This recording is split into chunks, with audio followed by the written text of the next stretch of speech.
ఈరోజు పవర్ ప్రాజెక్టులు కానీ సాగునీటి ప్రాజెక్టులు అందిస్తున్న శ్రీశైలం 2009లో అత్యధికంగా వరదలు వచ్చినప్పుడు కొట్టుకుపోతాయేమని చెప్పి ప్రజలు కృష్ణానది పరివాహక ప్రాంతంలో ప్రజలు ప్రాణాలను గుప్పిట్లో పట్టుకొని ఉన్నా కూడా చెక్కు చెదరకుండా నిలబడ్డ ప్రాజెక్టులు శ్రీరామ్ సాగర్ కానీ లేకపోతే నాగార్జున సాగర్ కానీ లేకపోతే శ్రీశైలం ప్రాజెక్టు.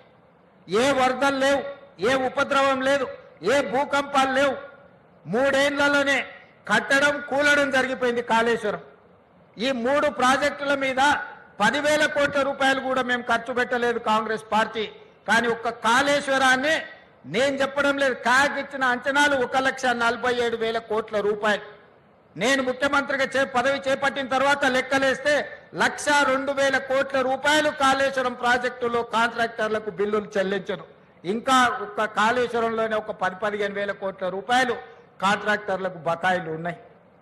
మరి 1,00,000 కోట్ల రూపాయలు పెట్టిన కాళేశ్వరం కింద ఇవాళ మీరు ఇంజనీర్లు మీ ఆఫీసులో జాయిన్ అయిన తర్వాత మీరు ఒకసారి రికార్డులను తిరిగేయండి. 50,000 ఎకరాలకు కూడా నీళ్లు ఇవ్వలేకపోయినరు. నికర జలాలతోని కానీ స్థిరమైన ఆయకట్టు 50,000 ఎకరాలకు కూడా కాళేశ్వరం నుంచి నీళ్లు ఇవ్వలేకపోయినరు. 50,000 ఎకరాలకు నీళ్లు ఇవ్వని కాళేశ్వరానికి 1,02,000 కోట్ల రూపాయలు ఇప్పటికే కాంట్రాక్టర్లకు బిల్లులు చెల్లించినాం. కట్టిన 3 ఏళ్ల లోపలనే కుప్పగూలిన ప్రాజెక్టు ఈ భూ ప్రపంచం మీదనే. సొమాలియా లాంటి వెనుకబడిన దేశాల నుంచి మొదలు పెడితే అభివృద్ధి చెందిన అమెరికా వరకు ఈ భూ ప్రపంచం మీదనే కట్టిన ప్రాజెక్టు 3 ఏళ్ల కుప్పగూలిన ప్రాజెక్టు చూపించాలి ప్రపంచ చిత్రపటం మీద అంటే అది కేవలం కాళేశ్వరం, మేడిగడ్డ, అన్నారం, సుందిళ్ళ ప్రాజెక్టులు అని చెప్పక తప్పదు. అయినా గొప్పలు మాట్లాడుతుంటారు కాళేశ్వరం అని. అందుకే ఈరోజు ఇంజనీర్లు నేను మీకు సూచన చేస్తున్నా, మీరు ఆదర్శంగా తీసుకోవాల్సిన ప్రాజెక్టులు నాగార్జున సాగర్, శ్రీశైలం, ఉస్మాన్ సాగర్, హిమాయత్ సాగర్ అయితే ఎలా కట్టకూడదో, ఎలా కడితే ప్రజలకు నష్టం జరుగుతుందో చూడాల్సింది కాళేశ్వరం. తప్పకుండా మీరు ఉద్యోగంలో చేరిన తర్వాత శ్రీశైలం, నాగార్జున సాగర్ సందర్శించాలి. మోక్షగుండం విశ్వేశ్వరయ్య కట్టిన హిమాయత్ సాగర్, ఉస్మాన్ సాగర్ని సందర్శించాలి. అదేవిధంగా ఈరోజు మీరు కాళేశ్వరాన్ని కూడా సందర్శించి ఎందుకు ఇంత లోప భూయిష్టమైన ప్రాజెక్టులు నిర్మాణం జరిగినరు. ఎక్కడైనా చిన్న ఇల్లు పూరు గుడిసె కట్టుకున్నా కూడా పునాది తవ్వి కనీసం ఆ భూమి ఎట్లుంది, చదునుందా, లూజ్ ఉందా, లేకపోతే హార్డ్ రాక్ ఉందా, సాఫ్ట్ రాక్ ఉందా, ఎట్లుందో మనం ఒక అంచనాకు వస్తాం. కానీ 1,000 కోట్ల రూపాయలు పెట్టి నిర్మిస్తున్న మేడిగడ్డ, అన్నారం, సుందిళ్ళ ప్రాజెక్టులు కట్టిన దగ్గర కనీసం సాయిల్ టెస్ట్ కూడా చేయలేదు.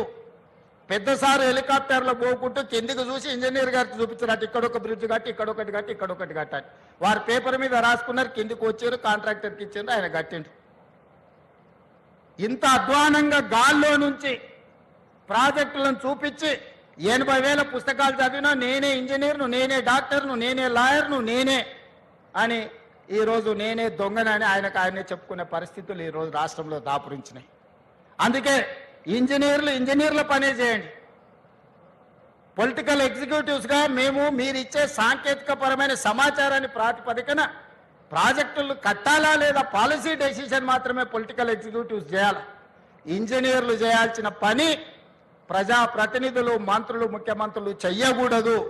అట్లా చేస్తే ఏమవుతుందో కాళేశ్వరం ఒక ఉదాహరణ. ఇంజనీర్ల గౌరవం ఇంజనీర్లకు ఉండాలి.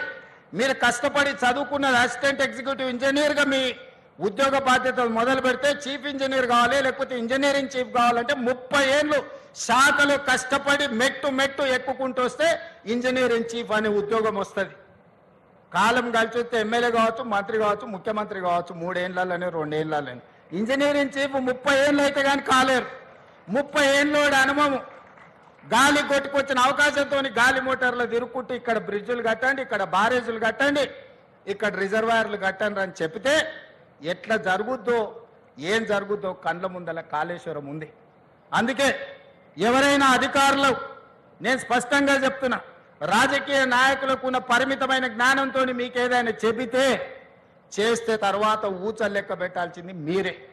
ఎందుకంటే ఈరోజు వచ్చిన విచారణలు నిన్నమన్న విజిలెన్స్ అండ్ ఎన్ఫోర్స్మెంట్ కానీ, నేషనల్ డ్యామ్ సేఫ్టీ అథారిటీ ఇచ్చిన నివేదికలు కానీ ఇవన్నీ చూస్తే మొత్తం అధికారుల పేర్ల మీద రాసి పెట్టారు. ఇచ్చిన ఆదేశాలు ప్రజాప్రతినిధులకు సంబంధించినవి అమలు చేసింది అధికారులు. ఇవాళ విజిలెన్స్ అండ్ ఎన్ఫోర్స్మెంట్ కానీ ఎన్డీఎస్ఏ నివేదికలలో మొత్తం అధికారులను ఉరిదీయమని ఈరోజు వాళ్ళు నివేదికలు ఇచ్చింది. అంటే ఈరోజు ఏది పడితే అది కళ్ళు మూసుకొని చేస్తే ఏం జరుగుద్దో కాళేశ్వరం ఒక ఉదాహరణ.